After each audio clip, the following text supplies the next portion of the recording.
So my leather effect is done on this cookie using the chocolate brown from Americolor. I put a little bit of it in a bowl, and I've got one of those little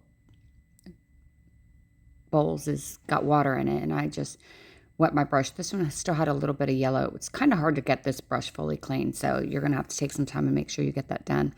But that's just water.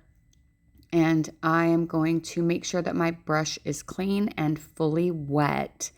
And then I'm going to take out all of the excess water. I'm going to put a little bit of that in the middle with my chocolate brown because I want to water it down so it's not super thick or super concentrated. I'm going to make a mess on this little tray because I'm going to go through several of these little bowls to get the excess off. And I'm going to split this cookie kind of in half. I'm going to do this light, just tap, tap, tap, tap, tap all the way around the entire thing to get that first coat on there.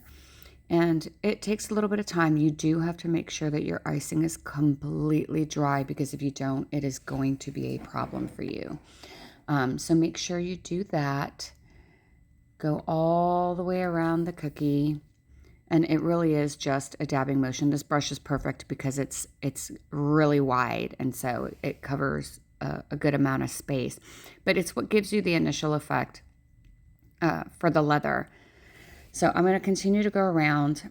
When I'm done with this and I have my base coat, see it's fully coated, I'm going to go straight back in with the undiluted chocolate brown. I want to get enough on my brush, and then I want to get the excess off. So here we go, making a mess. Just kind of rubbing it into the brush, getting the excess off. I'll dab it on my paper towel again. And I'm only going to do a portion of the cookie because I want you to be able to see the two differences in it. And I'm going to go through, dab over it again. Again, this brush is what gives you that effect because it's nice and wide, but you can see it already starting there.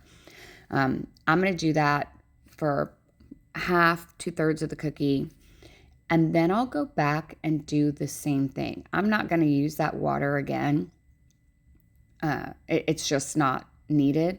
But if you look up leather on Google and just search images, you'll see there's all different kinds. Some of them are a little bit more worn in areas. And so I will go back through and add some just in certain spots. You can see it there. Like it's really starting to look, and when it's dry, it's wet right now. So it doesn't look perfect, but when it dries, it is really just going to look like a piece of leather.